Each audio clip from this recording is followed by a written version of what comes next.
নিকুঞ্জ education চেনেলটোলৈ তোমালোকক স্বাগতম জনাইছোঁ। মই আজি book and authors full mock test লৈ আহিছোঁ। 10টা ৰাখিছোঁ। 10ৰ ভিতৰত 10 পাবলৈ তোমালোকে চেষ্টা কৰিবা। DLED প্ৰিভিয়াছ ইয়াৰ আহি যোৱা কুৱেশ্যন হয় এইবোৰ গোটেইখিনি। আৰু এজনে মানে বহুকেইজনে মোক কমেণ্ট কৰি আছে যে তেওঁলোকে বুকছ এণ্ড অথৰ্ছৰ বিষয়ে ভিডিঅ' দিবলৈ। মইহে এইটো মক টেষ্ট হিচাপে লৈ আহিছোঁ।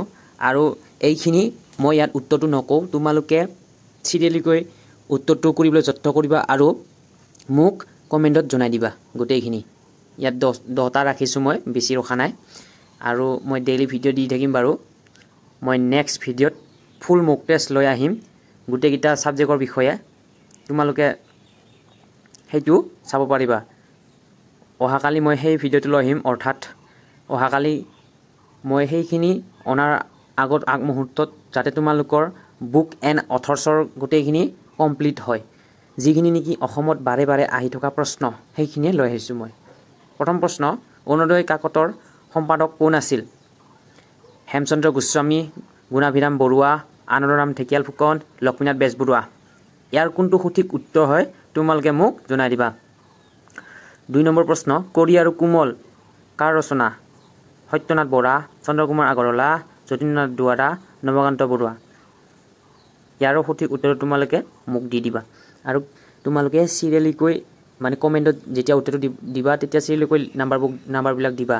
চিৰিয়েলিকৈ দিলেহে বুজি পোৱাত অলপ সুবিধা হ'ব, নহ'লে চিৰিয়েল নাম্বাৰকেইটা নিদিলে মোৰ বুজি পোৱাত অলপ অসুবিধা হ'ব। নেক্সট কুৱেশ্যন, ভানুমতী নাটকখনৰ ৰচয়িতা কোন? পদ্মনাথ গোহাঁই বৰুৱা, বেণুধৰ শৰ্মা, অতুলানন্দ গোস্বামী, আনন্দ চন্দ্ৰ বৰুৱা। নেক্সট কুৱেশ্যন, মই অসমীয়া কবিতাটো কাৰ লিখা? মই অসমীয়া কবিতাটো কাৰ দ্বাৰা লিখা হৈছে? নলিনীবালা দেৱী, ৰত্নকান্ত বৰকাকতি, পাৰ্বতী প্ৰসাদ বৰুৱা, ডিম্বেশ্বৰ নেওগ। নেক্সট কুৱেশ্যন, মই লাহে ধীৰে গৈছোঁ যাতে তোমালোকে কুৱেশ্যনখিনি দেখা পোৱা। তোমালোকে ভিডিঅ'টো ষ্টপ কৰি পেলাই যাতে বা কুৱেশ্যনটো তোমালোকে ভাবিব পাৰা বা নিজেই উলিয়াই ল'ব পাৰা। যদিবা তোমালোকে এইবোৰ কুৱেশ্যন পৰা নাই, মই নেক্সট ভিডিঅ'ত লৈ আহিম এইখিনি উত্তৰটো। আৰু তোমালোকে চেষ্টা কৰিবা নিজে।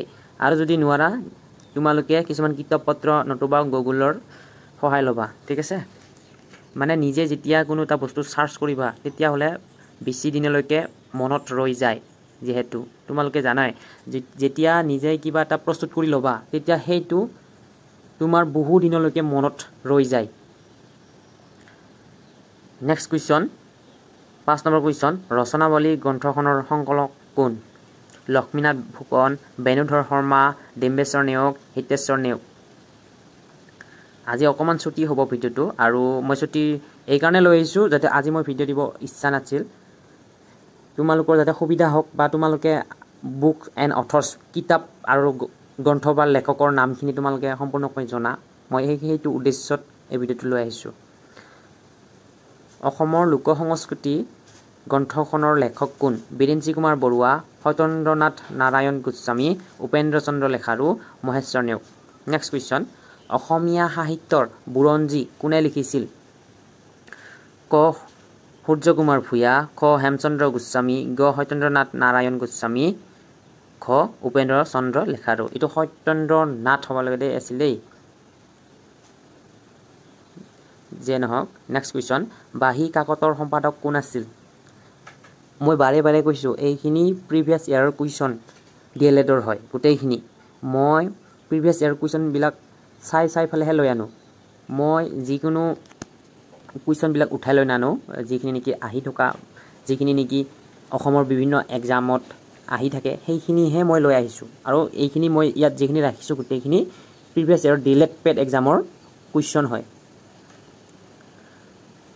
এইটো ইয়াত মই গোটেইখিনি টপ 10 লৈ আহিছোঁ যাতে মষ্ট ইম্পৰ্টেণ্ট হয় এইখিনি, ঠিক আছে? বাঁহী কাকতৰ সম্পাদক কোন আছিল? লক্ষ্মীনাথ বেজবৰুৱা, চন্দ্ৰকুমাৰ আগৰৱালা, পদ্মনাথ গোহাঁই বৰুৱা, যতীন্দ্ৰনাথ দুৱৰা। নেক্সট কুৱেশ্যন, জয়মতী নাটকখন কোনে ৰচনা কৰিছিল? পদ্মনাথ গোহাঁই বৰুৱা, লক্ষ্মীনাথ বেজবৰুৱা, অতুল চন্দ্ৰ হাজৰিকা, আনন্দ চন্দ্ৰ বৰুৱা। নেক্সট কুৱেশ্যন, আৱাহন কাকতৰ সম্পাদক কোন আছিল? অম্বিকাগিৰি ৰায়চৌধুৰী, যতীন্দ্ৰনাথ দুৱৰা, নবীন চন্দ্ৰ শৰ্মা, ডিম্বেশ্বৰ নেওগ।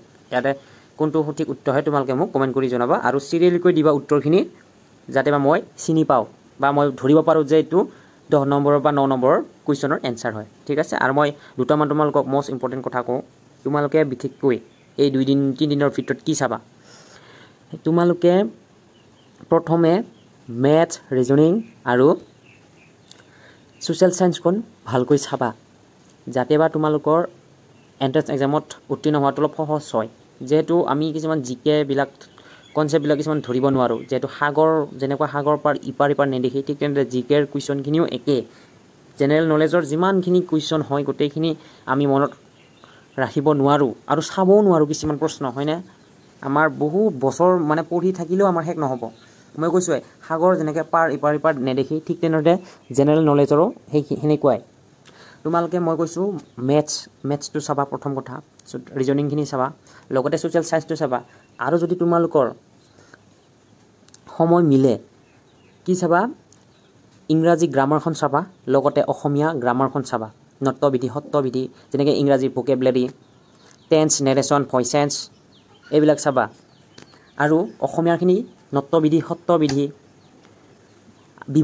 বিভক্তি কেই প্ৰকাৰ কি কোনটো বিভক্তি কিমান নম্বৰত আছে এইখিনি গোটেই চাবা ইয়াৰ লগতে আৰু দুটামান অসমীয়াৰ যেনেকুৱা অসমীয়া ভাষাৰ লগত জড়িত কিছুমান প্ৰশ্ন অসমীয়া ভাষা কেতিয়া প্ৰকাশ পাইছিল অসমীয়া ভাষাৰ প্ৰথম পুস্তক গ্ৰন্থ বা উপন্যাস কি সেইখিনি গোটেই চাই লবা অসমীয়াৰ ল্যাঙ্গুৱেজৰ ভিতৰত এইখিনি কুৱেশ্যন গোটেই পৰে আৰু অসমীয়াৰ গ্ৰামাৰখিনিটো চাবাই নট্যবিধি সত্যবিধি বিশেষকৈ নট্যবিধি সত্যবিধি চাবই লাগিব তোমালোকে সেইখিনি কথা বিশেষকৈ মানে সিলেবাসটোত উল্লেখ কৰিছে লগতে প্ৰত্যয় চাবা তোমালোকে আৰু উপসৰ্গ চাব লাগিব উপসৰ্গ সিলেবাসত দিয়া আছে মই ইংৰাজীটো কলোৱে নেৰেশ্যন ভয়েস চেঞ্জ আৰু ভোকেবুলাৰি গোটেই যিখিনি নেকি সিনোনিম বা এন্টোনিম বা তোমালোকৰ আৰু কিছুমান ওয়াৰ্ড আছে যেনেকুৱা আমাক কিছুমান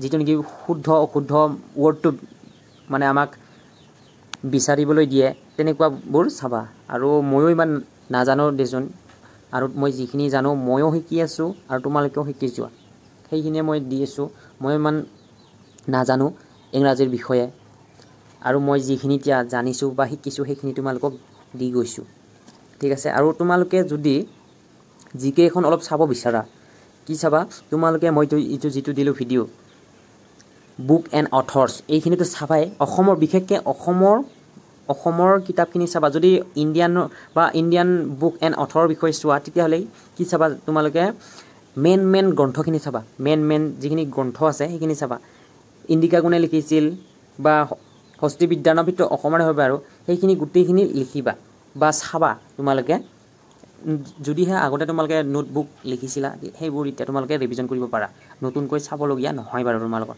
আৰু যিখিনি নতুনকৈ আহিছা আগতে পঢ়া নাছিলা তেওঁলোকৰ বাবে কৈছো মই এটা আমাৰ হু ইজ হু এটা যিটো নেকি আমাৰ জিকে ফাৰ্ষ্ট সেকশন 1ত দি থৈ দিছে বাৰু সেইখিনি হু ইজ হু খিনি চাব লাগিব মানে অসমৰ বা ভাৰতবৰ্ষৰ কাৰেন্ট যিখিনি নেকি আছে এতিয়া বৰ্তমান তাৰ ৰাষ্ট্ৰপতি বা প্ৰধানমন্ত্ৰী তেনেকুৱা ধৰণৰ গোটেইখিনি কাৰেন্ট যিখিনি আছে সেইখিনি চাব লাগিব আৰু অসমৰখিনিও চাব লাগিব লগতে স্পৰ্টছৰ বিষয়ে চাব লাগিব স্পৰ্টছৰ আমাৰ ওয়াৰ্ল্ড কাপ T20 IPL এইখিনি গোটেই আৰু ফিফাটো চাব লাগিব ফিফাটো আমাৰ ওয়াৰ্ল্ডৰ হয় বাৰু সেইটোও চাব লাগিব আমাৰ এতিয়া বিশেষকৈ যদি স্পৰ্টছৰ চোৱা তোমালোকে ইণ্ডিয়াৰ কি হৈছে এতিয়া RCW সেইটো আহিব সৰি RCW নহয় RCB সৰি দেই RCB টো আহিব তোমালোকে জানাই আৰু তোমালোকে আমাৰ ইণ্ডিয়াত বিশেষকৈ কেইজনমান প্লেয়াৰ আছে ক্ৰিকেটাৰ সেই ক্ৰিকেটাৰ কেইজনৰ অটোগ্ৰাফি বুক আছে তেওঁলোকৰ এইখিনি চাই যাবা আৰু মেইনকৈ আমাৰ অসমৰ কেইখনমান অটোগ্ৰাফি আছে এই কেইখন চাই যাবা আৰু তোমালোকে কাৰেণ্ট এফেয়াৰ বুলি ক'লে এতিয়া অসমত যিখিনি স্কিম লঞ্চ কৰিছে নিযুত মইনা আঁচনিয়ে হওক বা তোমালোকে যেনেকুৱা আঁচনি এতিয়া পাইছা মই তেনেকুৱা আঁচনিৰ এটা ভিডিও লৈ আহিম বাৰু তোমালোকে যেনেকুৱা এতিয়া নতুন আঁচনি ভাৰতবৰ্ষত বা অসমত লঞ্চ কৰিছে সেইখিনি আঁচনি চাই যাবা ইয়াৰ লগতে তোমালোকে মোষ্ট ইম্পৰ্টেন্ট স্পৰ্টছ মইতো ক'লোৱে স্পৰ্টছৰ গ্ৰন্থ আৰু গ্ৰন্থকাৰৰ বিষয়ে চাই যাবা আৰু নবেল বঁটা পোৱা হয়নে সেইখিনি চাই যাবা আৰু লগতে বিজ্ঞানৰ কিছুমান প্ৰশ্ন আহিলে কি চাবা তোমালোকে ডিস্কভাৰ কিছুমান বস্তুৰ আৱিষ্কাৰ তোমালোকে চাই যাবা যেনেকৈ ৰেডিঅ'ৰ আৱিষ্কাৰ কোন বা টেলিফোনৰ আৱিষ্কাৰ কোন হয়নে টেলিভিছনৰ আৱিষ্কাৰ কোন সেইখিনি গোটেই তোমালোকে চাই যাবা আৰু ইমান টাফ নাহে বাৰু টাফ ইমান নহয় ডিএলএড এক্সামত এন্ট্ৰেন্স এক্সামটো ইমান টাফ নহয় আৰু যিখিনি আহিব সহজে আহিব আৰু তোমালোকে যদি নোচোৱা এইখিনিও টান হ'ব তোমালোকৰ বাবে কঠিন হৈ পৰিব ঠিক আছে আৰু মই এনেকৈ অলপ হ'লেও তোমালোকক গাইড কৰি থাকিম তোমালোকে মোক ফলো কৰি থাকিবা আৰু লগতে মোৰ কিছুমান ভুল হয় বাৰু দুই এটা সেইখিনি তোমালোকে মোক শুধৰাই দিব ঠিক আছে থ্যাংক ইউ যদি ভিডিওটো ভাল পালা লাইক কমেন্ট শেয়াৰ কৰিবলৈ একেবাৰে নাপাহৰিবা যদিহে মোৰ চেনেলটো তোমালোকে প্ৰথমবাৰৰ বাবে আহিছা তেনেহ'লে সাবস্ক্ৰাইব কৰিবলৈ একেবাৰে নাপাহৰিবা আৰু মোৰ টেলিগ্ৰাম চেনেলটো জয়েন হ'বলৈ নাপাহৰিব কাৰণ মই তাত বিভিন্ন ধৰণৰ মক টেষ্ট আৰু কিছুমান PDF আপলোড কৰোঁ তাতে তোমালোকে পাবা আৰু ইয়াৰ PDFটো তোমালোকে মোৰ টেলিগ্ৰাম চেনেলতে পাবা মই ডেসক্ৰিপচনত লিংকটো দি দিম আৰু মই স্ক্ৰিনত দি দিম বাৰু QR কোডটো টেলিগ্ৰামৰ এইটোৰ পৰা জনাব পাৰিবা ধন্যবাদ শেষত আৰু এটা কথা মনত পৰিলে মোৰ যোৱাকালি এটা ভিডিঅ' দিছিলোঁ সেইটোত মোৰ যেটো নেকি ভুল হ'ল দুটা কুৱেশ্যন এটা হ'ল টেলিফোনৰ আৱিষ্কাৰক আৰু হ'ল এটা ৰেডিঅ'ৰ আৱিষ্কাৰক টেলিফোনৰ আৱিষ্কাৰক হৈছে আলেকজেণ্ডাৰ গ্ৰাহাম বেল আৰু ৰেডিঅ'ৰ আৱিষ্কাৰ হৈছে মাৰ্কনি ঠিক আছে তোমালোকে এইটো শুদ্ধ কৰি লবা আৰু মই এই কমেন্ট সেকশনতো দি থৈ দিছো যেহেতু শুদ্ধ উত্তৰটো আৰু মোৰ হেতু কিবা টাইপিং মিস্টেক হৈ যায় যেহেতু কিতিয়াবা কিবা এটা লিখি থাকিবা পিছত সেভ কৰিব গলে কিবা এটা হৈ থাকে তেনেকুৱা বিশেষকৈ হয় বাৰু অনলাইনত যেহেতু সেইখিনি মোক অকমান ক্ষমা কৰি দিবা মোৰ হেতু ভুল হৈছে আৰু মই ডাইৰেক্ট ভুল কৰো বুলি কৰা নাই হেতু মই সঠিক উত্তৰটোৱে টাইপ কৰিছিল আৰু মই যি সময়ত ভিডিওটো ক্ৰিয়েট কৰি থাকো সেই সময়ত মই যিকিটা আখৰ লৈ আহো সেই গিটাৰ ওপৰতে মই মানে বক্তাটো প্ৰদান কৰো আৰু মই সেইখিনি ওপৰতে এটা ভিডিও বনাও যাতে বা মোৰ কোনো ধৰণৰ ভুল নহয় তেতিয়াও বা সত্য তেনেকুৱা কৰে সত্য মোৰ টাইপিং বিলাক মিস্টেক হোৱাৰ ফলত মোৰ ভুল হৈ যায় এইখিনি মোক একেবাৰে ক্ষমা কৰি দিবা আৰু মই নকও যে মই ইমান জানো মই যিখিনি জানো সেইখিনি আনো আৰু সেইখিনিৰ ওপৰত মোৰ দুই এটা ভুল হৈ যায় মোক ক্ষমা কৰি দিবা ধন্যবাদ দেই আৰু টেলিগ্ৰামটো এইটোৱে মোৰ কিবা